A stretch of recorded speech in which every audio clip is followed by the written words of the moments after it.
성장률이 안 좋을 때 우리가 알고 있는 주가가 오른 경우도 많다. 그래서 성장률 가지고 얘기하신 분들은 제가 보기엔 거의 틀릴 가능성이 높다고 보시면 됩니다.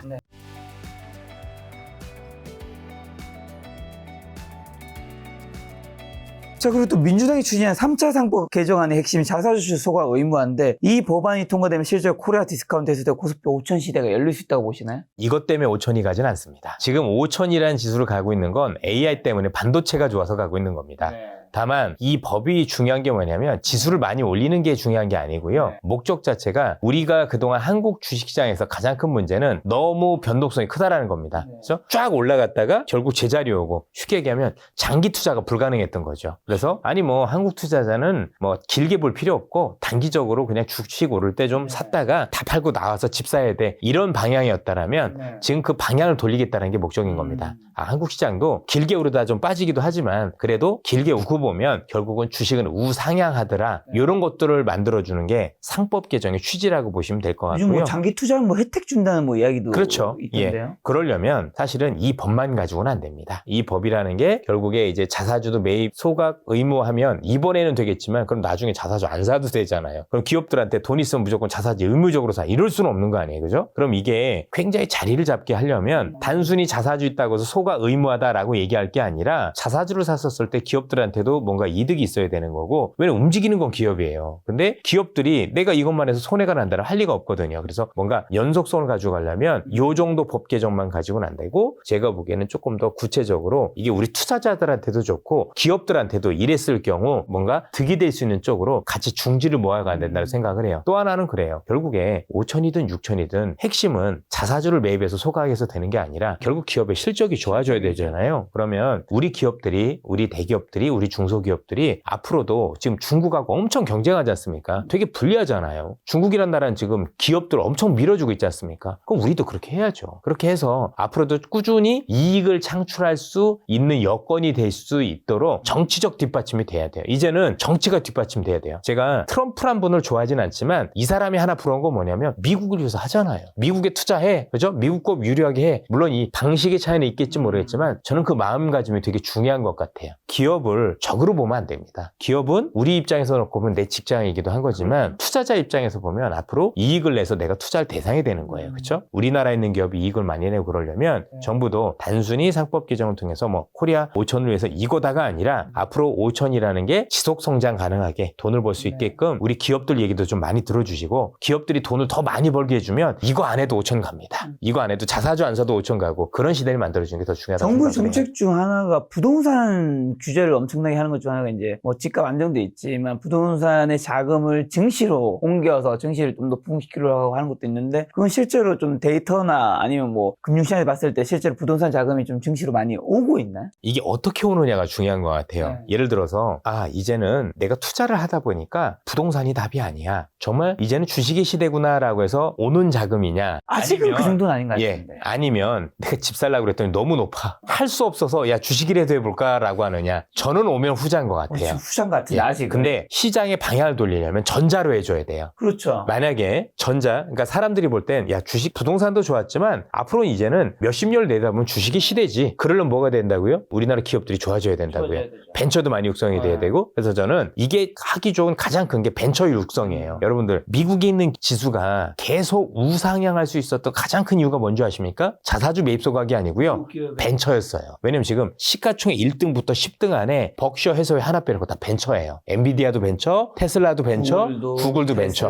예, 미국이라는 나라는 시대마다 새롭게 성장을 이끌 만한 새로운 벤처 기업들이 계속 나왔기 때문에 이게 가능했던 거지. 뭐 GM이 지금 10배 올라서 아니면 포드가 10배 올라서 스타벅스가 10배 이런 거 아니란 말이에요. 나이키가 10배 올라서 이런 게 아니라는 거죠. 그래서 정부도 잘 생각해야 되는 게 진짜 시장에서 투자자들이 진심으로 난 이제 부동산이 아니라 주식이야라는 얘기가 나오려면 우리나라도 미국처럼 앞으로 삼성전자, 하이닉스 또는 이런 훌륭한 기업들 이어받을 수 있는 좋은 기업들이 나왔으면 벤처 육성이 일단 제일 시급하다라는 말씀을 기본적으로 드리고요. 두 번째는 좋든 싫든 이 법적으로 뭐 자사주 매입 소각 아니면 이사회의 의무 충실 이런 거 너무 중요한데 해야죠. 당연히 해야 되겠지만 그것보다도 기업이 더 돈을 잘 벌 수 있는 환경을 만들어주는 것도 저는 너무나도 중요하다. 그래서 그런 것들이 되어야 사람들이 이제는 부동산이 아닌가 봐. 주식의 시대야라고 오지. 안 그러면 지금 당장은 야 부동산 부동산이 너무 높아. 주식시장으로 가자. 그럼 어떻게 되는 줄 아십니까? 주식에서 돈 벌면 다시 집 삽니다. 내가 좀 벌었어. 어떻게 할 거야? 야, 우리나라 주식은 결국 또 빠져. 자사주 매입소가 야, 이익이 안 나는데 무슨 자사주 매입소각이야? 다시 집 사자. 이럴 수도 있는 거예요. 그죠? 이러지 않게끔 정책을 손을 굉장히 민감하게 봐야 됩니다. 그래서 이 법을 추진할 때는 당정의 생각을 가지고 하면 안 되고요. 어떻게 하면 성공할 수 있는가에 대해서 사실 최적화되도록 해줘야 현재 본인들이 생각하는 취지도 살리고 우리 투자자들도 신뢰를 가질 거라 생각합니다. 근데 한국이 지금이 뭐 수출 데이터 좋고 내년도 뭐 생각보다 좋다고는 하지만 어쨌든 저출산 고령화로 인해서 저성장 국가로 이미 접어들었잖아요. 근데 그런 상황에서 실적이 이런 미국처럼 그렇게 가는 게 벤처도 육성하고 하면 좋겠지만 현실적으로 가능하죠. 가능한가요? 그럼요. 왜요? 로봇이 하면 되잖아요. 그럼 전 세계에서 로봇을 제일 먼저 동원하면 되잖아요. 그러니까 항상 방법이 없는 게 아니라 방법을 찾을 생각을 했느냐는 얘기죠. 그리고 그거를 기술적으로 더 개발을 시키면 우리가 그걸 적용시켜 더 멀리 갈 수도 있잖아요. 근데 제가 로봇 하는 분들 만나보니까 우리나라는 규제 때문에 안 되던데요. 자율주행도 그렇고 뭔가 내가 이걸 대안이 되려면 지금 글로벌에서 새로운 기술들이 있다면 우리가 더 먼저 치고 나가야 되잖아요. 그럼 정부는 밀어주는 게 중요하고 기업들도 거기에 대해서 과감한 투자가 중요한 건데 뭐 규제로 다 막혀 있으니 될 리가 있나요? 그래서 제가 볼 때는 그분들 같은 경우 차라리 안 도와주고 규제를 안 하는 게 더 나은 거예요. 그럴 정도로. 그래서 지금은 대부분의 규제도 풀어주고 중국은 규제도 없어요. 그럼 중국은 이겨야 될 거 아닙니까 우리가. 그러려면 기업도 밀어주고 그 다음에 규제도 많이 풀어주고 그래야 되는 게 저는 우선이라고 생각을 합니다. 근데 어쨌든 정부의 그런 여러 가지 정책들 중에서 또 어쨌든 상법 개정과 밸류업도 계속되고 있는데 이런 것들 때문에 고배당주라든가 지주사, 금융지주사 좋게 보시는 분들도 많잖아요. 증권주라든가. 그런 의견은 어떻게 보시나요? 일리가 있죠. 꽤 일리가 있다고 생각하는데 앞서도 말씀드렸지만 이게 일회성이 안 되게 만들려면 이렇게 생각해 보십시오. 배당도 돈 벌어야 주죠. 그렇죠? 배당도 돈 벌어야 주고 자사주 매입 소각도 돈 벌어야 주는 거예요. 그러면 지금 당장 1, 2년이야 우리나라 기업들이 돈 벌 수 있는 환경이지만 시장을 길게 놓고 봤었을 때도 여전히 그런 환경에 놓일 수 있는 거에 대해서 고민을 해주자는 얘기입니다. 그렇죠? 그래서 선결 조건은 돈을 벌어야 자사주도 사고 돈을 벌어야 해도 배당주를 준다. 돈도 없는데 배당주 사면 뭐 할 거예요. 그렇죠? 길게 봐가지고 나중에 우리나라 기업들의 경쟁력이 없어지고 현재 있는 이득이 실적이 줄어든다. 그럼 배당하시겠어요? 안 하잖아요. 그럼 고배당주가 무슨 의미가 있습니까? 아무 의미가 없죠. 그래서 핵심은 결국은 돈을 벌어야 배당도 있고 자사주 매입 소각이기 때문에 이게 최우선되고 그런 상황 속에서 배당이라는 걸 통해서 또는 우리가 자사주 매입 소각을 통해서 기업들이 벌어들인 돈을 우리 주주들한테 환원할 수 있는 여건을 같이 만드는 게 중요하다. 그래서 어느 한쪽이라도 제가 볼 땐 전륜 발휘가 되면 이 제도는 사실은 의도는 좋았어 하더라도 사실 제가 볼 때는 성공하기가 쉽지 않다고 판단하고 있습니다. 자, 그리고 매크로한 환경에서 원달러 환율이 1,460원에서 70원인데 그 환율은 외국인 수급에 악영향을 주고 있는지라 이게 또 환율이 그러면 좀 다시 낮춰질 확률은 있을까요? 지금 상황에서 놓고 보면 원화가 너무 약세였기 때문에 그래도 일부 되돌림 가능성은 전 있다라고 생각을 해요. 일단 우리나라가 이제 금통위에서 뭔가 조금 이제 하는 총재가 금리를 더 내리지 못할 수도 있는 것처럼 뉘앙스를 자꾸 주는 듯한 느낌이었어요. 예, 동결을 했는데 뭐 얘기하기를 실제 금리는 뭐 오를 수도 있는 거기 때문에 놔두겠다라는 얘기도 했고 지난번보다도 금리 인하를 얘기하는 금통위원들도 실제 숫자도 줄었고 또 하나는 어떤 얘기도 했냐면 원래 통화정책이 전환되는 데는 바로 되는 게 아니라 한 1년 정도 시간이 있다. 그 얘기는 통화정책 전환이라는 얘기는 내리는 거에서 올리는 걸 얘기하는 거거든요. 그 얘기는 더 내리는 쪽보다는 나는 더 안 내리는 쪽을 얘기하지 않았느냐고 저는 개인적으로 들리더라고요. 그런데 미국은 내릴 거잖아요. 그러면 달러가 여기보단 조금 약세로 갈 가능성이 있어서 원화의 가치는 현 수준에서 좀 반등할 것 같은데 문제는 반등의 수준이에요. 우리가 옛날에 원달러 환율을 1,100원, 1,200원대 이걸 다시 볼 수 있을까에 대한 의문들이 되게 많아요. 왜냐하면 기본적으로 현 상황에서 우리나라가 너무 달러를 바깥으로 많이 들고 나가죠. 우리 서학개미 분들도 있으실 거고 뭐 국민연금도 마찬가지인 거고 거기에다가 기업들도 이제는 돈을 벌어서 달러를 가지고 들어오지 않아요. 왜? 미국에 투자해야 되는 거니까. 그렇게 보면 우리가 달러를 없는 거 아닌데 사실은 그냥 달러로 가지고 있는 거죠. 그러면 원화 가치가 옛날처럼 내려오지 못하거든요. 근데 이게 잘못하면 고착화될 가능성도 있다라는 점에서 뭔가 투자자분들한테 또는 투자하는 기업들한테 그래도 원화가 들고 있는 게 매력적일 수 있다라는 여러 가지 것들이 필요한 것 같아요. 그게 국민연금은 아니라고 생각합니다. 국민연금을 동원을 하겠다 안 하겠다 이런 논란이 있지만 그건 임시방편이잖아요. 그게 우리가 달러를 가지고 있어야 될 또 원화를 가지고 있어야 될 이유가 아닌 거지 않습니까? 그렇죠? 그런 측면에서 뭔가 고민이 좀 많이 필요하지 않나 싶습니다. 그러면 이제 서학 개념 문제, 달러 외국에 미국에 있는 주식 투자든 외국에서 이제 기업들이 벌어온 그 달러를 가지고 있는 거든 어쨌든 그걸 가지고 있는 거는 원화의 하락에 그런 것도 있지만 좋은 점도 있는 건가 당연히? 있죠. 아무래도 길게 보면 달러 들고 있어서 원화보다 나쁠 건 없잖아요. 아니, 객관적으로 놓고 봐도 여러분들 기축통화 들고 있는 게 낫지 기축통화 아닌 거 들고 있는 게 낫나요? 뭔가 세상이 불안할 때는 기축통화가 더 유리하잖아요. 그렇죠. 많은 분들이 또 그렇게 생각하실 거고 그런 측면에서 그분들 뭐라고 할 수는 없는 거죠. 국가 전체적으로는요? 사실 국가 전체로 보면 그러면 안 되죠. 근데 국가 전체로 그러면 안 되는데 개인들이 그걸 왜 생각을 해요? 어떻게 그렇지 보면 않나요? 또 그 개인이나 기업들 합치면 그것도 하나의 국가로 볼 수 있으니까 결국 대한민국이 달러를 많이 가지고 있다. 애국심에서 놓고 보면 그래야 되는 건데 네. 그렇게 하도록 정부가 좀 만들어줬으면 좋겠다 이거예요. 왜냐면 지금 개인 투자자분들이 많이 그렇지만 아쉬운 것들이 되게 많잖아요. 그죠? 야 이거 너무한 거 아니냐 이런 것들도 그렇죠. 많고 전 세계에서 돈 버는 거 죄악시하는 나라가 한국밖에 더 있나요? 그러면 안 되잖아요. 그죠? 네. 대신에 정당하게 벌지 않았을 때 네. 거기에 대한 대가를 철저하게 치르는 게 되게 맞는 거다라는 생각을 기본적으로 가지고 있어야 되는 거고 또 하나는 여러 가지 제도와 관련해서도 열심히 사는 사람들이 지금 굉장히 기가 꺾이는 일들이 되게 많아요. 왜요? 무슨 일이죠? 여러 가지 뭐 세금 문제도 많이 그럴 거고요. 아. 공평하게 내야 되는 건 맞죠. 많이 버는 분들이 더 내는 건 맞지만 네. 그래도 세금을 더 걷자 안 걷자 할 때는 세금을 가지고 쓸 때 잘 쓰면 되지 않겠습니까? 그렇죠. 정말 써야 될 때는 서민분들을 위해서 쓰거나 뭐가 좋은데 쓰지 말아야 될 때 쓰는 경우도 너무 많죠.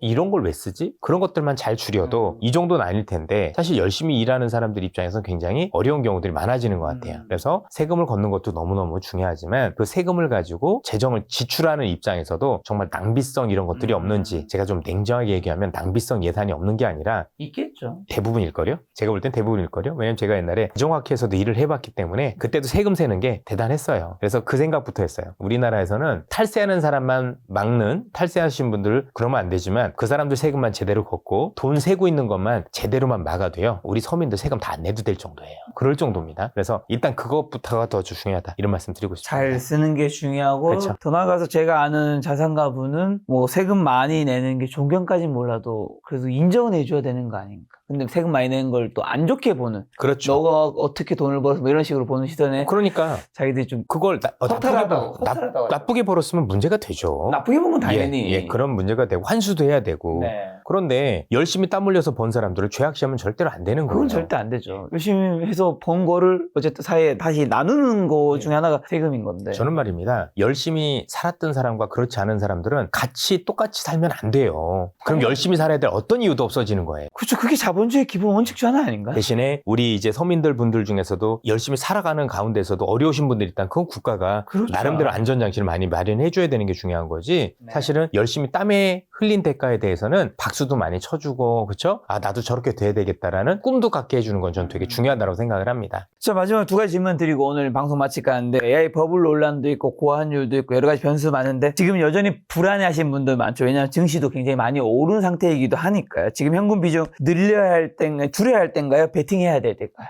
차분하게 늘려가시면 되겠죠. 그러니까 무리하게 뭐 그냥 따라 사라는 건 제가 볼 땐 아닌 것 주식 같고요. 비중을 차분하게 늘려가자. 네. 그래서 뭐 좀 조정이 있다라면 있을 때마다 내가 조금씩 길게 보고 가는 게 저는 지금 맞지 않을까라는 생각을 전 개인적으로 가지고 있습니다. 혹시 지금 개인 투자자 포트폴리오에서 그러면 가장 시급하게 조정해야 할 부분이 뭔지 그리고 마지막으로 이제 올해는 내년에 이제 또 뵐 테니까 올해는 2025년에는 마지막으로 뵙는 건데 대표님 김작가 TV에서 시청자분 11월에 마지막 투자 조언 주고 하신다면요. 항상 시장을 지나보면은요, 내가 시장의 중심이 있느냐 없느냐가 되게 중요합니다. 앞으로 버블이 될 수도 있고, 뭐 저는 그렇게 될 거라고 믿고 있는데, 더 올라가는 시장에서 지수가 올라간다고 시장이 좋다고 해서 돈 버는 건 아니더라고요. 그렇죠. 그래서 실제 개인 투자자분들 대부분이 지금 시장에서도 손실을 입고 계시다는 얘기가 나오는데, 그건 중심에서 벗어나 있기 때문입니다. 항상 시장이 올라갈 때는 경제가 좋아서 올라가는 경우도 있지만, 아주 우리가 예상치 못했던 큰 변화 때문에 올라가는 경우도 있습니다. 예를 들어 지금도 그런 거죠.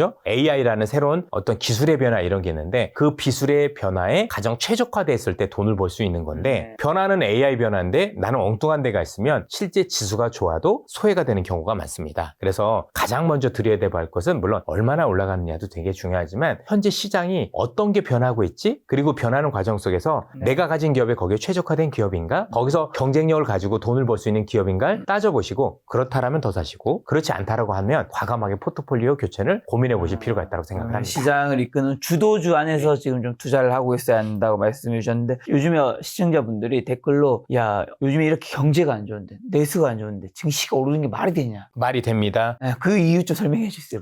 그게 왜 말이 되냐면 여러분들 우리가 보통 시장을 얘기할 때 성장률 가지고 얘기하시는 분이 있어요. 성장률이 떨어지는데 지수가 올라간다. GDP는 그렇죠? 그건 옛날 버전입니다. 제가 경제학과 출신인 걸 알고 계시죠? 네. 그리고 애널리스트로서 수십 년 생활을 했잖아요. 네. 경제 분석만. 이게 왜 다르냐면 성장률은 GDP는 그 나라 안에서 생산된 부가가치 합입니다. 그럼 여기엔 두 가지 함정이 있습니다. 첫 번째 뭐냐면 그 나라 안에서 생산된 부가가치 합이니 성장률이라는 건 기업들도 아니면 여러분들도 아니면 동네에 있는 모든 사람들이 다 해당이 되는 겁니다. 그런데 주식시장은 그 중에 일부만 상장이 된 거죠. 아까 제가 GPU, TPU 말씀드렸죠? 성장률은 GPU입니다. 근데 그거보다 범위가 좁은 게 TPU입니다. 이 주식시장은 범위가 좁은 겁니다. TPU. 예, 그 중에서 제일 잘 나가는 기업들 몇 개만 상장시켜 놓은 게 주식시장입니다. 우리 경제가 안 좋아도요, 미국 경제가 좋아서 중국 경제가 좋아서 그 기업들이 일부 수출이 잘 되면 주식시장 올라갈 수 있다라고 보시면 되겠습니다. 그거보다 더 중요한 건 경제가 안 좋으면 어떻게 될까요? 정부도 그렇고 기업들도 그렇고 변하려고 하죠. 네. 그 변화가 크면 클수록 주가는 올라가는 겁니다. 지금 AI라는 산업이 우리나라 성장률하고 무관하죠. 그렇죠? 왜냐하면 지금 AI에서 지금 미국 기업들도 돈을 벌고 있는 건 아니지만 AI가 잘 되기 위해서 투자를 하잖아요. 그 투자 관련 기업들이 한국 기업이잖아요. 반도체일 거고 두산일 거고 뭐 다 그럴 거잖아요. 전력기기일 거고. 그래서 그 관련 기업들은 실적이 좋아서 올라가죠. 우리 성장률하고 상관이 없지만. 그래서 성장률이 안 좋으니까 주가가 떨어질 거다. 네. 그죠? 이렇게 얘기하시는 분들은 제가 볼 때는 주식에 대해서 제대로 모르고 얘기하시는 겁니다. 그건 확실히 달라요. 제가 경제학도로서 분명히 말씀드릴 수 있는 거고 경제는 달라졌습니다. 우리가 옛날에 성장률 이런 시대는 아니고요. 주식시장은 항상 변화를 반영하는 거고 앞서도 말씀드렸지만 우리 기업들 중에서 삼성전자가 미국 공장에 있는 거 중국 공장에 있는 거 성장률이 안 들어가요. 근데 기업의 실적엔 들어가요. 현대차 울산 공장에 있는 건 GDP 성장률에 들어가지만 미국 공장에 있는 거 유럽 공장에 있는 건 성장률이 안 들어가요. 근데 현대차 실적이 좋습니다 얘기할 때 우리나라 것만 쓰는 건 아니죠. 그래서 우리 기업들이 해외 많이 현지화되어 있는 거는 그 나라 안에서 생산된 게 아니기 때문에 성장률이 안 들어가요. 네. 그래서 성장률이 안 좋을 때 우리가 알고 있는 주가가 오르는 경우도 많다.